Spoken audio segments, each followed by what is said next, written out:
Hello, my name's Jonny Duddle and I'm an author of picture books and chapter books, and I'm also an illustrator. That means I do all the illustrations and the art for my own books, but I also paint book covers for other authors too.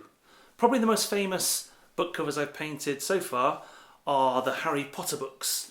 Today I'm going to show you how to draw Dobby. This is my drawing board. Big drawing board in my studio in Wales. I'm going to zoom in a bit so you can see exactly what I'm doing and hopefully draw along too. So we're going to draw Dobby, and the first thing is this blank piece of paper, which can be a little bit scary. So the first thing I do when I'm going to draw any character is I read all the descriptions from the author, and then I do lots of sketches. So these are the sketches of Dobby before I did the one on the cover. This is the Dobby from the back cover, and these are my first sketches. So J.K. Rowling said he had bulging tennis ball-like eyes, these big round eyes, and bat-like ears. These are supposed to be, I found lots of pictures of bats on the internet, and these were a bit like ears bats have. Here I had them sticking up, look, and then they were hanging down like a sad puppy. And gradually I kind of went for these sticking out sideways. And he has a pencil-like nose, a long pointy nose. It's very long and pointy. And eventually I draw it lots of times and I pick all the bits I like best and I come up with a finished sketch, and then I colour it in, and that's what ends up on a book. So we're going to start off thinking about the shapes that Dobby is made up from. So if you look at his head, it's kind of a bit like, you imagine it without the nose and the eyes and things, just a shape. It's a bit like an egg. So I'm going to draw him the other way around this time. I'm going to very lightly draw his head. You might not even be able to see that very well, which is the good thing, because that's just to get the shape of it. It's a bit like an egg going to a point here. And then I might just start drawing. Sometimes I draw the whole character lightly to make sure it fits on the piece of paper, because I've only got to the bottom of the piece of paper here, and I don't want to run out of space and have to try and squish his legs in. But I'm going to be a bit brave and just draw his face straight away. So he has bulging tennis ball-like eyes. So draw this eye you can do very round, and this eye maybe slightly less round, and that looks a bit like it's on the other side, like it's going away from you. But I'm not going to draw that hard yet. I'm still quite light because I've got to fit his nose in. His long pencil-like nose. With the nostril. So there's the nose. You can press a bit harder now. Maybe you could have a few little kind of spots and warts on his nose. The nose comes up here. And then we can draw these eyes in. Bulging, big, round tennis ball eyes. Maybe with a few wrinkles and bags underneath them.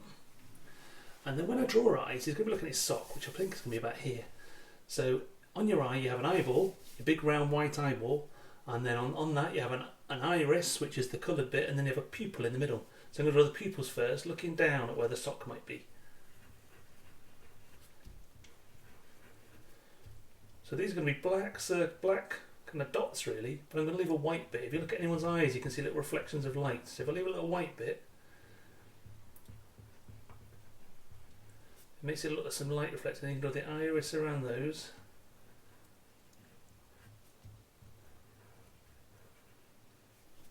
And there's his eyes and his long nose. We'll draw his mouth. He's going to be quite happy because he's got his sock.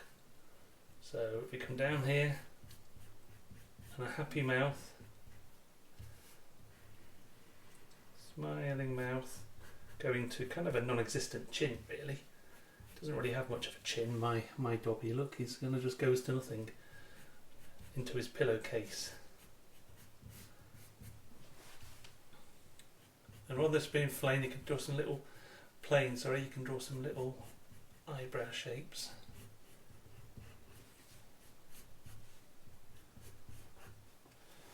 So he's missing his ears, but there's quite a happy Dobby face. I'm not sure what his teeth would be like.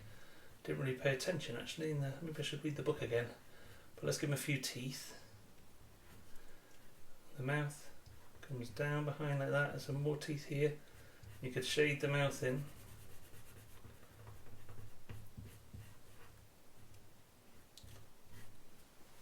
So there's Dobby's head, apart from his ears.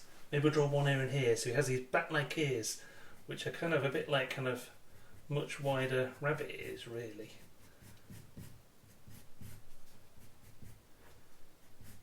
Or you could find some pictures of bat ears and make your ears better, more like a bat's ears. I found pictures in books and on the internet. And bats have these kind of curved ridges in their ears. So there's one ear. The other ear is going to be over here, but I'm not going to draw it yet because I want to draw the sock in. I don't want to get in the way, and I might draw it very lightly. So his chin, maybe a few more hairs and spots, maybe a few hairs on top of his head. So his chin disappears into his pillowcase.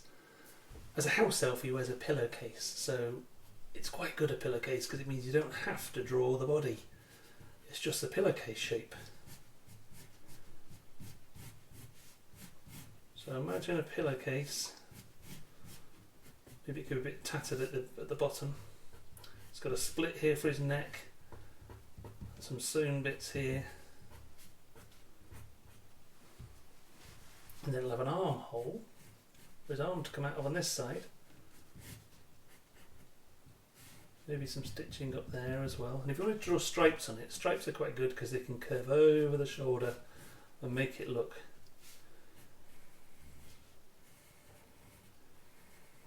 like it's got a shape to it. So there's his pillowcase. He's going to have one hand holding his sock and we'll put one hand on his hip. So when I draw arms and things, sometimes I just draw the hands. If I'm going to draw his sock, I could think, well, how would he be holding a sock? A bit like I hold a pencil, I suppose, like this. But he's got a sock hanging down. So if I draw his thumb, imagine my thumb there. Sometimes when I try and draw hands, I take photographs of hands, of my own hands, or my children's hands, or my wife's hands. So we'll have a thumb.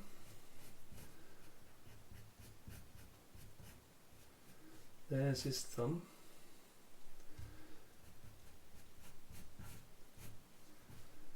He's got a thumbnail, look, on there. Some wrinkles, and then he's got a finger holding the sock, a bit like I'm holding my pencil. Hands are really tricky, and if you struggle with hands, it's really worth taking lots of photographs of hands and drawing as many hands as you can. This is going to be the sock. So if we had a sock hanging down, it could be a stripy sock as well. Stripes are quite good for showing the shape of things. So there's his sock, and it kind of a heel, and this is the toe bit.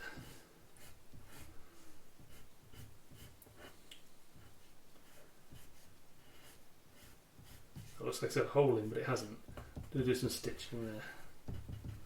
There's his sock, he's all excited about. This is his hand. So where would his arm be? So when I draw arms and things, I often draw quite lightly, drawing like stick arms.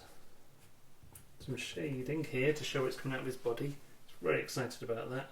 You can't see his other fingers because they're behind the sock.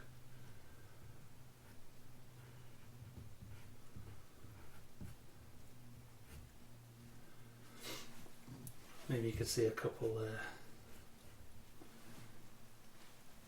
So there's his sock, and then his other arm can be on his hip. He's going to have, so where would that be? Draw like a very lightly draw a line to show where his arm might go. So, and then draw in so it's more like a proper shape.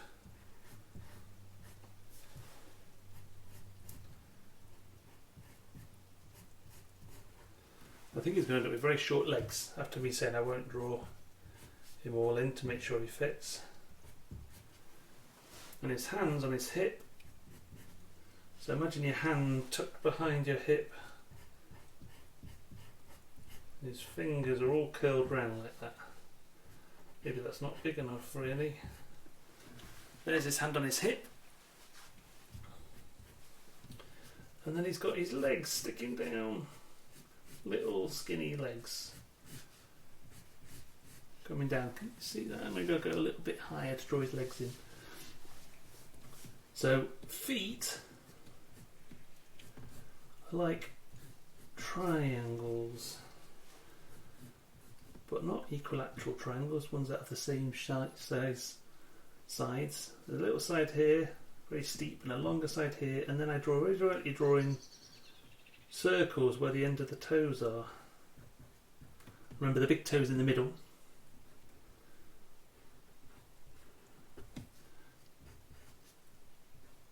And then I press a bit harder and draw these toenails and draw a little line going up. Maybe draw the ground in. And this one is going to be facing us. That's even trickier. So another kind of triangle, but it's off, sort of winced off to the side here. It's sort of steep here, a bit less steep there. And then some more very light circles. And the little bony bit you have on your ankle. The other side as well, maybe. Then these toenails are like just little curvy bits like that.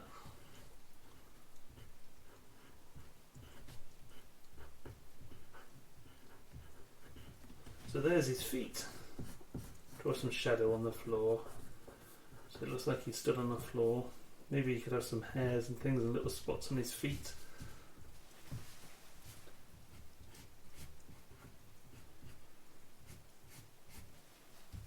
And where he's coming out the pillowcase, if you do a shady bit at the top here, it looks like there's a shadow from the pillowcase. They're very thin, sort of, not really got much shape to his leg. You could draw a bit more shape like that, like he's got his little muscles on the back of his legs. A little dark bit where his knee is.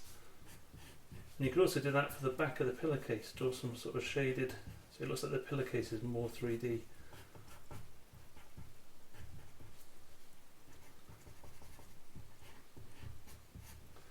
And that is, it's a bit more cartoony than my, oh, you know what, I've forgotten his other ear.